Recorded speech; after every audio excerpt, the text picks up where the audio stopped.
named Abraham Heifets, the founder and CEO of Atomwise, to speak about the promise of computational biology.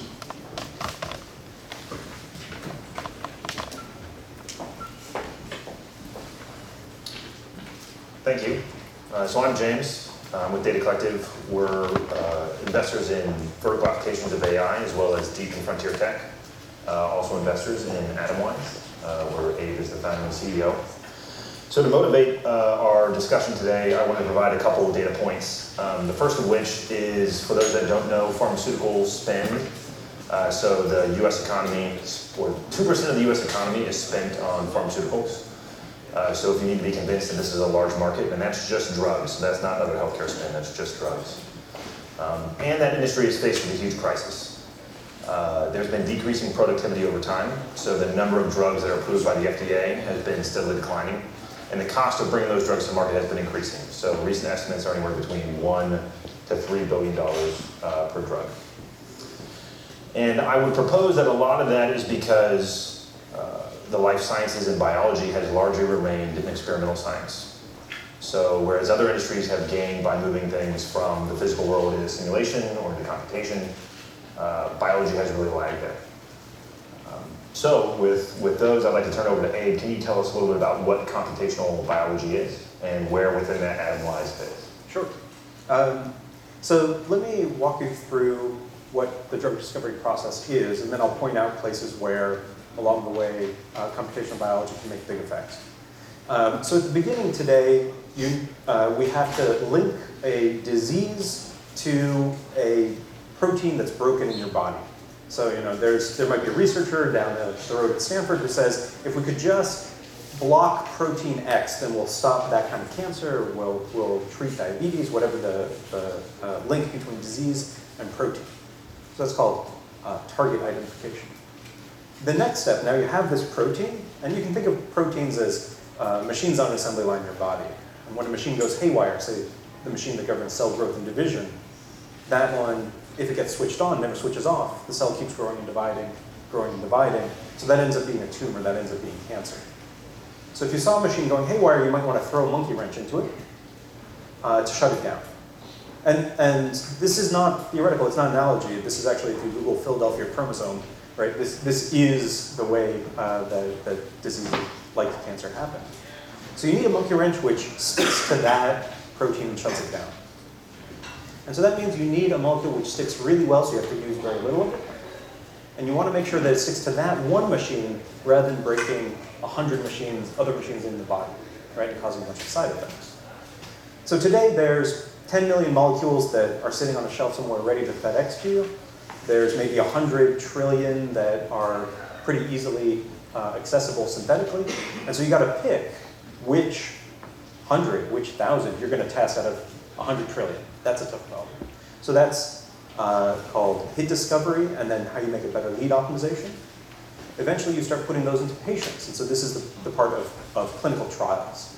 And for clinical trials, you want to make sure that through genetic markers or environmental markers, you can predict this drug is going to be useful to this patient. It's going to be either useless or even harmful to these other patients. And make sure you're hitting the right patient population. And then at the end of the day, when you want to track progress, you want to take, say, images, radiographs, for example, of the person, and see whether you can detect cancers or impacts really at the end of the process. And so at each of those stages, from hit discovery, that's from target identification, identifying that protein, that's where systems like IBM Watson are playing today. In the next step, the hit discovery and lead optimization, making those molecules, which molecules are going to work, and then making them non-toxic and making them effective, that's where Atomwise plays. Moving down the list into patient stratification, that and figuring out exactly which populations to treat with which drug. A company like Capella works in that space. And then further on down the line of looking at the outcomes from companies is quite an active space with lots of companies, Analytic, for example, doing image analysis, which is probably closest to what people have been talking about this morning. So can we double click maybe on just Atomwise, and what does Atomwise do specifically, and how do you do that? Sure. So at the end of the day, the problem we're trying to answer is, given a potential medicine, does it stick to a disease protein? Right? So does it stick at the end of the day is the question we're answering. That has a term of art. So when I talk to medicinal chemists, when I talk to biologists, I call that structure-based small molecule binding affinity prediction. But jargon aside, it's really just does it stick. And it turns out that underlies two of the top reasons why drugs fail in clinical trials. So if it doesn't stick, if it bounces off, it's not going to be effective. The other problem is if it sticks to 100 other proteins in your liver, proteins in your heart, in your kidneys, in your brain, then it's going to be toxic. Right? So safety and efficacy are the top two reasons why drugs fail in clinical trials, and so we're addressing both of those with this question. Can you make it a little bit more clear, though? So, how does this specifically address the issues that the pharma industry is facing in terms of the increasing costs and the low productivity of bringing drugs to market? Absolutely. So, if you go talk to pharma people, it's the failure rate of drugs, which is actually the most expensive part. They all sort of tie together. If you had a fast way of eliminating molecules that weren't going to work, then you would have additional budget to test lots more targets, right? If you had drugs which you knew were going to work, then clinical trials you could design in a much tighter way. You could say, for this population, we only need those people, and the signal is better with fewer patients, right? So they all sort of tie together of if you had predictive capabilities at each of these points. So for us, what we're doing is reducing. You mentioned the $1.5 to $2.5 billion that people quote for drug prices today. It also takes 15 years end to end. And so this preclinical optimization, iterative, making it better and making it less toxic and making it more potent, that's an iterative process that today takes about half the time. So imagine that we pulled that time down to 18 months, right? It would have huge impacts in the number of trials that you could run, how quickly you could get there, the kinds of diseases which are economical to treat. Right? Today, there's a lot of diseases which we haven't gone and attempted to cure, except for people like for malaria, Bill Gates, right? In these nonprofit settings, but which if you had cheap medicine for lots of diseases, that would be incredibly valuable. So what I'm hearing is Atomwise not only in other computational drug discovery companies, the promise is not only to shorten the time to market, reduce the failure rate, but through those mechanisms to actually expand the market to drugs that are maybe not economical to treat at this point. Exactly, yeah. I think that if you look at the trend of the world, there's a lot of diseases which, there's a lot of people in the world who have entered middle class over the last couple decades, right? Hundreds of millions of people in mostly in East and South Asia, right? And most of the clinical trials that we've done on medicine in the world have been done in Eastern Europe or North America, right? And so there's huge populations who probably need new drugs tuned to the genetics which are local, right? And historically, before we had the middle class there, right, it was tough to justify the $3 billion investment, right? But now we can, and it's only going to be better as we push the cost. So this sounds like a great idea, right? But just like in AI, there were people who talked about computational biology like back in the 70s. Right. So two questions, like how do you know it works now, and Sure. why is this time be different? Yep. So first, I like to set the problem even harder for myself, which is if we call all this deep learning, all this AI stuff, and we just call it the latest incarnation of statistics, it actually gives the people I talk to in pharma some comfort when I point out that statistics has been part of drug discovery for about 200 years, right? Like the first clinical trial was on scurvy done by the British Navy, right? That's why they're called limeys, is they showed that giving limes prevents scurvy. So that was a clinical trial with 2 arms where people did head-to-head comparisons. And so this is the latest incarnation of something they know they need to figure out what is going on in the world, right? So it is, in the same way as people have been talking about this morning about computer vision, people have been trying to do computer vision for decades. People have been trying to do computational biology for decades. But what has changed is the same kind of trends. Number one, we have millions of data points today where a couple decades ago we'll have hundreds of data points from biology, right? And you can't do deep statistics over 100 data points. You can do it over 1 million or 10 million, right? And the second one is the same kind of trends that you saw where we have GPUs today. And so, I was talking to somebody in their garage, they have a more powerful, just to play around, they have a more powerful supercomputer than the Cray XMP, right? Like the top machines in the 90s, right? That's incredible. And so we can just do more today. And then built out of those are the algorithms. So since this is an AI conversation, I'll reveal what our algorithm is. And so I think you saw, probably, I'm guessing you saw image recognition. 2D grid of pixels. Every pixel has red, green, and blue color channels, right? And then the deep neural networks build and find the patterns they build up out of those low-level pixels. What we do, because proteins are three-dimensional, we have 3 dimensions. Instead of pixels, we have volumetric pixels, voxels. And then in every voxel, we have carbon, oxygen, nitrogen, sulfur color channels. But at that point, once you do that encoding, everything that Jeff Hinton and Jan LeCun and Yoshio Bengio publish every week for free on Archive, they're working for me for free, right? I get to steal that, and I get to apply every one of those algorithmic optimizations to our work. Okay? So it's a very exciting time where these algorithms cross domains really smoothly. So I'm hearing the same trends. So more data, better compute, and now I guess both of those have led to these resurgence of these new algorithms. And it sounds like you're applying also deep learning algorithms as well to this particular problem. Yep. So that sounds great in terms of like fundamentals, but have you done anything with it yet? Sure. So I like to say that the theory is fun, but it doesn't matter unless it works. Right? And so what we've done, really where our focus has been, is applying it broadly. And really, we've got a paper that's coming out where there are so many ways of setting up tests badly where it gives you no predictive. It looks great on the test, you solve the benchmark, it doesn't work in the real world.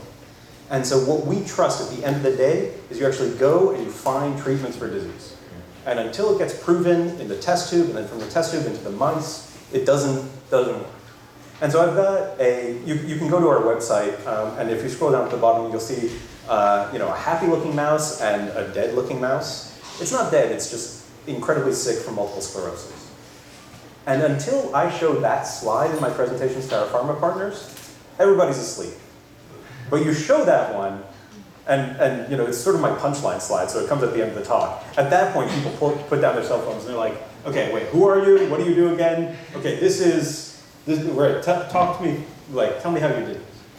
And so what we've actually rolled out is, so that was a compound which we found incredibly tough target protein-protein interaction in the central nervous system for multiple sclerosis. That actually got spun out to a pharma company in the UK. We have a number of other collaborations at Dana-Farber, Tri-Institute, which is Memorial Sloan Kettering, Weill Cornell, and Rockefeller, Scripps, and others, Stanford, to really show these things and working in practice. We've decided actually that it's so important to show these things working empirically that we've rolled out what is going to be the largest application of machine learning for life sciences in history. So we've opened up this call. We want to work with 100 academics. You're an academic, you tell me you care about protein X. You want to stop protein X. I'm going to analyze every molecule that you can buy. Okay? That's about 10 million molecules today. And so 100 labs, 10 million molecules each, that's going to be 1 billion individual predictions. It was impossible at scale even 10 years ago, right? This is something that's only possible now. So 1 billion individual predictions, and then I'm actually going to go buy and send to you a 96-well plate. So you open up the kit, you're ready to run your assay. And then we're going to get a ton of data about the places where it works, why it works, maybe even all the way to places where we could do a little bit better. Is this going to be open source data, or is this going to be Atomwise data? So in this case, it's going to be, the academics can publish. We get an early look. Right? So we started the conversation talking about computational biology broadly, from discovery all the way to diagnostics in the clinic. But taking a step back, where are other areas kind of along that spectrum that you're excited about? Sure. So I think you see a ton of work being done at this diagnostic space because it's the most direct application of these machine learning problems. At the other end, people have to figure out how these systems are working alone, right? Like today, there's so much biology that we don't know. It's kind of like trying to simulate a chip if half the wires are missing, right? But these days, you can do these high throughput biological experiments and just generate a bunch of data, which you couldn't do before. And so processing and smelting out insight from the raw ore of data is actually something that now can be done statistically on scale in a way that's never been done before. And so I think we're going to see a lot of new biology being discovered, which then, I'm happy to work with, right? Like those guys can inform me about which targets are useful. Right. Wow. I'm not sure exactly how much time we have left, but I'd like to open it up to the room for questions. Yes? Can you provide more information on this high throughput biological simulations where if I have to learn more, where do I learn more? Sure. So the question was just the last thing that I mentioned about the high throughput biological experiments. Is there more information on that? So the example that I was thinking about is these days, you want to figure out. In particular, there's a company I was thinking of called Recursion Pharmaceuticals, but there's other examples of this which were high content screening. So you take a set of healthy cells and you take a set of cancerous cells, you dose them and you see if there was some difference, right? And you don't know how or why, but you just know that there's a difference. And then sort of you backfill in information about why there might be a difference between those, right? And so you derive that statistically. The Broad Institute is doing a lot of work on this. Stanford's doing a lot of work on this. And so I think we'll see these sort of phenotypic, hypothesis-less experiments done. And then, for me personally, I don't care whether the next hypothesis about what proteins will cure cancer or Alzheimer's or heart attacks, if those come from IBM Watson or those come from a postdoc who just spent the last 20 years working on this thing, right? From my end, the target identification part, I don't care if you have deep neural networks running in silicon or you have deep neural networks running in meat. It works just the same for me to collaborate with those people. Are there any other last-minute questions? I might ask maybe one more for you, Ed. Yeah. So pharma has a lot of money. There's a lot of smart people that work there. So why aren't they already doing or applying deep learning to drug discovery? Sure. So I'll answer the question in two ways. First, this is hard to do. Right? The aggressive version of this question is even, I've got these toolkits I can download. I've got data sets I can download. How come I can't just put them together? Right? Why do I need pharma? And the answer is there's a lot of subtlety. So if you go look at these data sets, you'll find that there's data points which are off by 1,000,000-fold from each other. Same protein, same molecule, measure how close they stick together, and two results are off by 1,000,000-fold. Why? Because when somebody wrote down the answer, the N key and the M key are next to each other on the keyboard, and they hit the wrong key. Okay? So you can statistically show that there's all these various error sources which are in the data. And it's just super hard just from the beginning of cleaning the data, super hard to get the algorithms working. At the point where we started, 3D didn't exist in any of the toolkits. We had to build those and run them on the GPU ourselves, right? Like we had to build GPU kernels ourselves. So it was just super challenging. And historically, pharma companies, the weight of how they thought about the world, they thought of themselves as biologists or as lawyers, right? Like, that was where the people running the company came from. So that's why it hasn't happened. But we would be naive to think that they're not gearing up. And I think you saw that when GM bought Cruise, right? Like you see these large organizations who see that there's massive future impact to their entire industry coming from AI. And some people will try to build internally. And they have been. And some people will decide it's faster to buy. We can get there in 5 years, or we can get there today. Right? So that build or buy decision, that's going to happen. But absolutely, people are gearing up for the ML fight in pharma today. Great. Thanks, Ed. Thank you.